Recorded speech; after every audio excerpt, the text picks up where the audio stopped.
everybody. Hi, everybody. Thank you, Chris. We're thrilled to be here. As y'all know, winter, unfortunately, is right around the corner. So, hey, we still got a lot of folks out there still camping. It's time to get those furnaces fired up. So, recording and we're getting, hey, how does my furnace work? Or it's not working, or, you know, what's going on here? And you might be surprised at how simple a furnace really is when you break it down. So we've got components behind us. We can break it down for you, kind of show you the ins and outs, give you a few tips and tricks. Something's not going as you thought it would. But without further, I'm going to take hold of the camera here, around here. Thanks, Bill.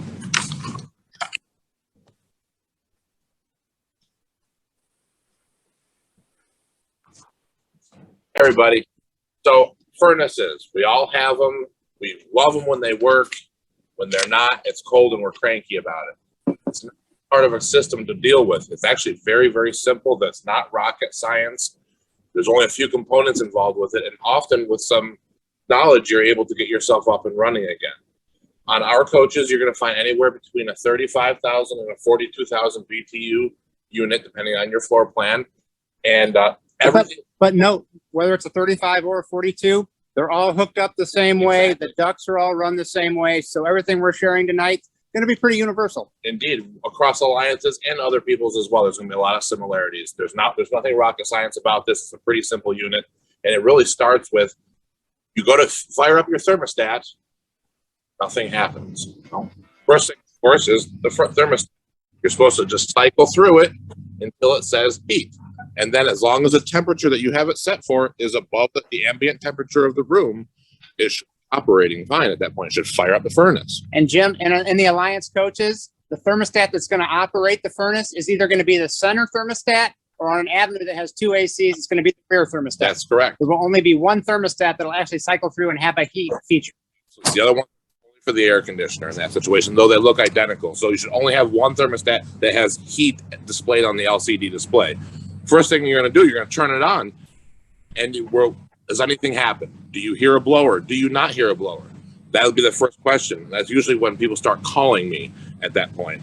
What I could have you do ahead of that is actually pop this thermostat right off the wall. There's no tools required for this. There's just a small tab on the top here to move off to the side, pop it up, flip it over. You'll see there's keyhole slots on the back here. So it just clicks in. And there will be 5 wires kicking in the back here. Right here, there are these push-in ports. The one that operates your furnace is white in most cases, and that's what we're shooting for. Occasionally substitutions have to be made, but it is down here where W is. That is what singly operates your furnace. It sends a signal from this at battery voltage down to your furnace. So the other 4 wires are going to be controlling different features of your air conditioner. That's right. The fans, the compressor. So those don't come into play for the furnace whatsoever, actually. Just the white wires. So Jim, a customer calls and says, hey, my furnace won't turn on. It makes no sound. It does nothing at all. Absolutely. So you're going to tell them, check the thermostat. Say, pop this off. We need to see, first of all, is that white wire connected? That's the first thing. And that's something visual. You don't need any tools to even see. You may see that wire disappear into the wall. Try to pull that wire out, because often there's a connection behind the wall. If that connection was loose or came free, then you may not be getting any signal past that. Thus, the furnace would never operate. So what if the screen on the thermostat's actually blank? If the screen on the display is blank, first thing I would have you check is there is a glass fuse right in there. It is a tiny, tiny thing, but this would be the first thing to check. If you find that this fuse is intact and in good shape, then you may consider there may not be power to the thermostat, and there will be actually a red and a blue wire on the back of that we could test if we got into that. But that's where the power would come from. Okay. That's great. So now let's assume that thermostat all looks good. The fuse is good. The white wire is attached. What's your next step going to be if you're not getting any sound or any motion from your furnace? If I'm not hearing anything from the furnace whatsoever, my next step is to actually go to the access door for the furnace, which on our coaches is on the outside. We have a black rectangular door. It can be identified with 2 vents on it. It's always in the same general area. It's going to vary depending on floor plan. And there's 4 screws on it. You pull that cover off, and then you're going to see this. We have one pulled out to show you. So this is what the front of the furnace looks Exactly. like if you were to remove the access cover from the sidewall. No, there would be walls on each side of this, and you would only see the front of it, but this is what you would see. First thing that I'm going to ask you in here is, Do you hear anything? Do you smell anything? Is anything going on here whatsoever? My guess is the answer is no, because you will have already heard it. These things are very, very simple. They only run on battery voltage. So we've got a power wire, we've got a ground wire, and we've got the trigger wire coming from that thermostat that we just spoke on. And all of those come through this opening right here. Easily identifiable, because here, where my finger is, would be the LP line. So I'm going to ask you, hey, if you bring these wires out, are they connected? And obviously, this isn't connected to anything. First, this blue and white wire.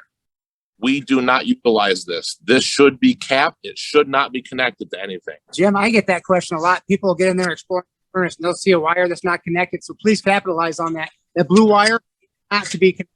So that is by design. That's right. The blue and white not connected, but the blue itself is. This is the trigger wire from the thermostat. This red wire should be connected to another red wire in your coach. Some people call it pink, depending on the intensity of the dye. So that's positive from battery, and this is negative from battery. These both go back to the fuse panel for fuse number 9.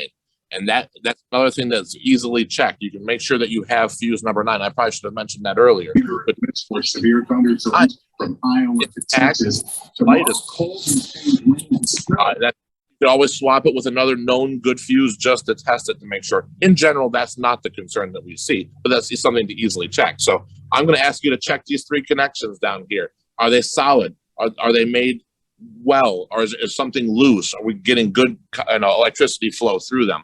So I'm going to ask you to test, with a multimeter, which I can get into with you personally if you were to call, but you're going to test for power at the red wire. And then that will be the biggest thing. And then also you're going to test for power at your trigger wire. You should have power at both. And if you're still not getting any furnace activity, we're going to continue on. But that will lead into the next scenario that Bill's going to bring up. I was just going to say, I believe there's a service switch that actually turns on and off for service needs, but it could have been turned off at some point in the process. There most certainly is. It's right here. I can come into it from the side here. In this case, down is off, on is up. That should be in the on position. It may have gotten turned off by the dealer or potentially by us previously or somebody working on it, but that should be in the on position. So that's definitely one of those things that a certain percentage of the time we see a simple turn. All of a sudden, voila, your furnace is working. True. You can access it with doing nothing but taking the front cover off. Absolutely.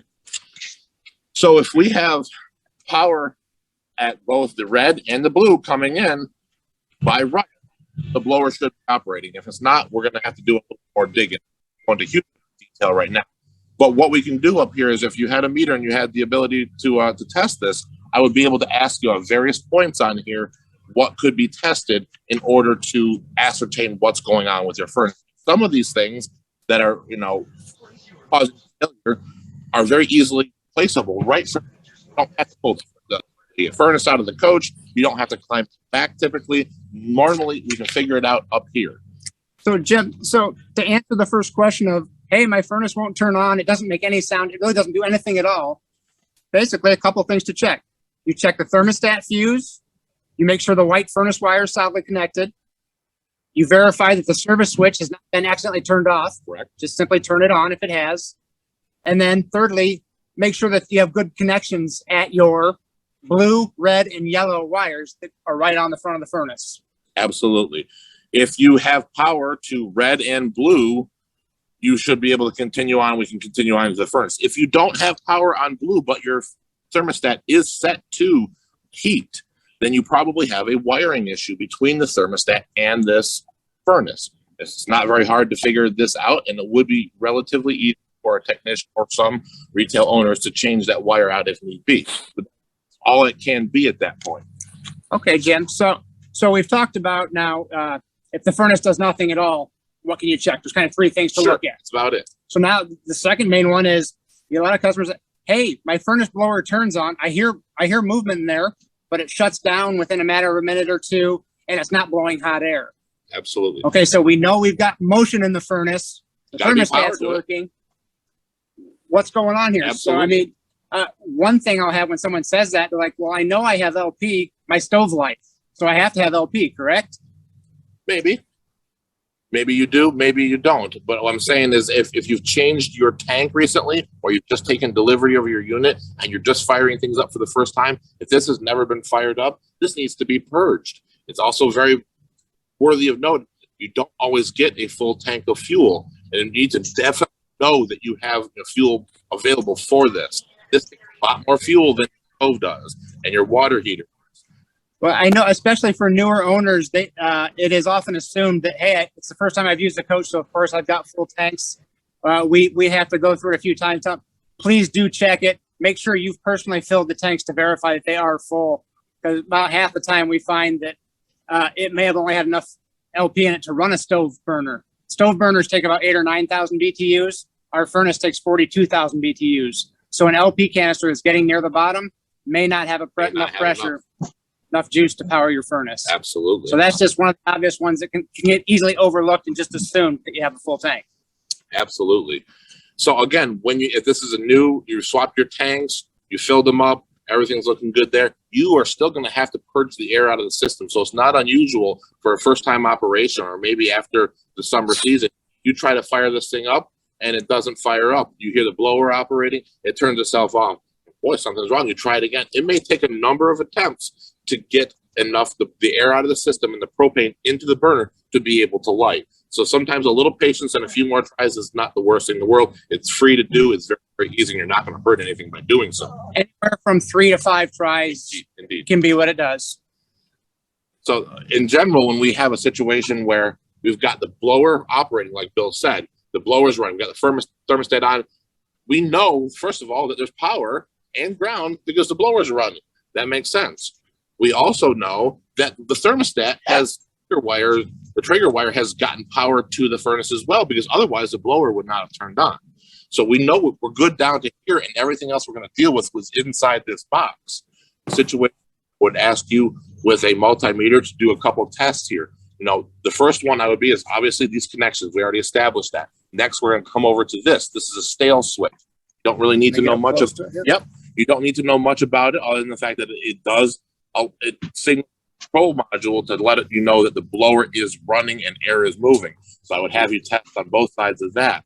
After that, I would have you test at the service switch, both sides of the service switch. Make sure we got power going in and out of the service switch, and back from the service switch, it goes back to the control module, which I can turn so you can see a little better, but you would just get a shot in there. It's just a small printed circuit board with a couple connectors to it. It is absolutely replaceable from the front side. You can replace it from here. There's no tools needed. It just slides into slots. The circuit board is the #1 failure point that we see on these things. And absolutely changeable by the average retail owner.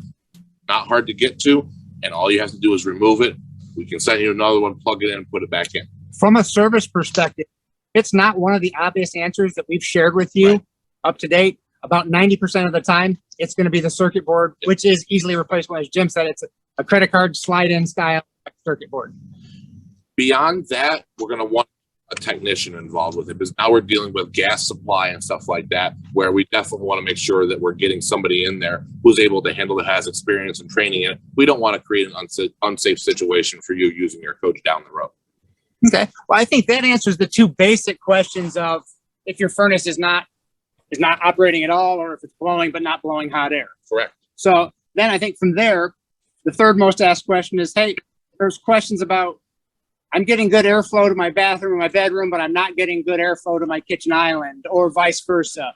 So we'll explore a little bit the different types of ducts, how they're connected, and give you some insight on how to maximize the performance of the AC, or the furnace, my bad. So on the furnace, when it's installed in the unit, it's going to be right about here. Again, we don't have a wall on here, but this is about the location you're going to find it on most units. That's the shower right above Jim's head there, just so you get an idea of the pass-through storage area. Those gray carpeted walls, what's behind those is your water heater, your utility panel, and your furnace most times. You've got your Nautilus panel, and usually you have a furnace and water heater. They would do that in this particular one. But we have two different types of ducting. The standard 4-inch flex, which we navigate more up to the upper deck in places where we have to make curves and get through spaces and go around wires. And we also utilize hard, rigid ducting in our floors. and in places like underneath the upper deck as well. So that rigid ducting is typically, we use 3-inch aluminum joists in our floors and in our upper decks. That'll typically run through them. And here I can give you a quick look at how that goes. You can see it tucked up here in between the rails. And what we'll do is take a 3 or 4 foot run of the flex duct, run it up into that aluminum duct. And we'll do, this is for the upper deck, but we'll do the same into the floors, typically to the island. And there is, in some floor plans, you're going to find that there is a dump on the bottom side of the furnace that enters one of these ducts that are built into the floor. Typically, you're going to find these on the Valor floor plans. But all it does, instead of having a round opening and a collar, which I'll show you shortly, it dumps directly down and into that duct, which is then distributed backwards underneath the main floor. So what Jim's talking about, let's look at the ducts. Turn this sideways. You can see there's different knockouts around all the different sides. There's 2 on the side. There's 3 across the back. You can knock out whichever ones you want.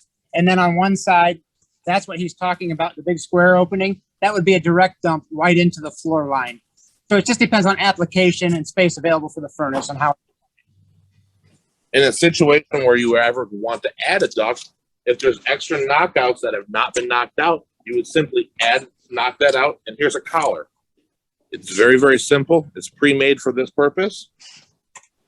You knock it out, twist it in.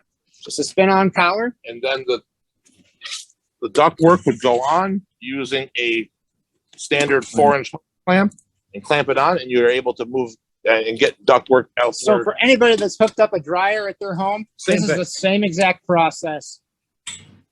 And this is something that we use in a transition, go between flex duct and one of these rigid ducts in the floor. So what we'll do with that is this piece he showed you earlier. You'll actually see we tape that to the duct, to the rigid duct, and that just gives us a mounting point for it. We put 4 screws in it, tape it to the duct, and you're good to go. Yeah, you've made that transition. Now this rigid duct that's typically in the floors of our main coaches, they go backwards. They feed a lot of the coach in other areas, and sometimes you'll see flex duct come back out of them in various areas. But often these are going to go and feed the main central heating area, which is often under people's islands or in peninsulas of the coach. And we'd like to show you on this one where it comes up underneath the island where a dishwasher could have been installed if you chose to. So, let's talk about, we're not getting airflow. Where should you start checking? So if you have an island in your coach, you're going to remove the bottom drawer or 2? That's right. This bottom drawer right here, if you remove that, it allows you access to a plenum. In this particular case, the air comes from the floor through that rigid duct that we just talked about, comes up, and then goes and is split 2 directions. So if I'm putting this in the pots and pans drawer, you can see the metal extrusion. You'd want to look in there, make sure that you don't have any obstructions or any of the tape was done poorly. Again, just trying to get suggestions on if you're having poor airflow. We want to make sure that this is not collapsed. You want to make sure it's taped nicely, that air can freely come out of the floor into this plenum and then exit both sides. In this case, the island. Some people will have it in a peninsula or underneath a toe kick in other areas. Okay, now that would be probably the less common thing we would see. Agree. Where we would see more room for this would be probably in the flex duct, right? Absolutely. So what's the first thing you're going to check? Probably the back of the furnace or the size of the furnace to make sure you got a good connection. When we're here, we're going to be looking from this access point behind the Nautilus panel in our coaches, or coming in from behind this gray walls from the other side. We're going to be checking to make sure that we have the flex duct adequately attached to this, that we've got the clamps on it, we've taped, don't have any gaps, and we have a steel. So without any tools, we put removable gray panel behind your Nautilus panel. So if you remove that panel, you can get a flashlight and you can see the backside of the furnace. And if there's a disconnect or tape that has come down or a line that's been pinched or in transit, damaged or otherwise, you can it's usually pretty obvious. You can see it again. One place you might see it is where this duct attaches to the ceiling in the storage bay. If that had started to pull away, it's going to start blowing air into the storage bay rather than up into the bathroom and the bedroom. Another thing we see sometimes back here is that these ducts back here have gotten pinched, or they're twisted around each other. Sometimes they're collapsed if something has happened to them. These are all things that can happen and are very, very easily accessible to be remedied by anybody. Again, without tools, We want to make sure that these are as straight as they possibly can. We want to make sure that they don't have a whole lot of turns and kinks. And if there's extra length to them by accident, you could certainly take it off, shorten it, and put it right back on. Again, the better off you are, because you have less ducting to through performance. So with a furnace, obviously, air takes the path of least resistance. So if you've got one line, a bunch of twists and curves to it compared to one that's a straight shot, that one with the straight fed. So the further away from the furnace, you won't see quite as much hot air coming. Of course, you should still be getting some, but these are things to look at. That the straighter you can make your lines for a specific area, if you're having issues, the better the airflow can be for you. Indeed, it is commonplace across the industry, and we're no different, that you're going to have some difference in airflow. If you've got a 40-foot long coach and the furnace is in the front, just like in your house, there are points in time in your house where areas in your house that are cooler, that don't get as good at airflow. That is just the nature of the situation. But doing some of these things that Bill just talked about, we're able to maximize the potential of the system as it is. All right, Jim. That's pretty much, that covers about 90% of the calls that we get are resolved by what we discussed here tonight. Huge amount of them. After that, it could be a faulty furnace, but very unlikely. It's uncommon. Yep. So, so with that said, you're getting your unit out for the year, putting it away. What maintenance is required with the furnace? There's really no maintenance required in the furnace. Obviously, you don't want critters climbing in. Again, this is what's accessible to those critters. These two holes, as the cover's over it, you'll still have these two holes. We would love to operate the furnace periodically. You can use compressed air and blow these out. You want these to remain critter-free, animal-free, bug-free, and also debris, trees, grass, whatever. So those blower tubes, they're left open to the exterior. There's openings in the exterior covers. So it is a great place for mud daubers, spiders to make webs and such. So if it hasn't been used for a while, just make sure it's clean. That can impede the airflow. Just like anything that you use seasonally, like a furnace or a snowblower as an example, running something like that periodically, even when you don't, it's beneficial to you. It'll exercise it. It'll make sure things are moving and clear, and it'll help ensure you a good startup when you start needing in the fall, unfortunately. Well, folks, I think that pretty much covers what we have. Again, it covers 90% of what we see on a daily basis, answering questions from beginners to experts on furnaces. So I will set the camera back down, and we'll be happy to start fielding some questions.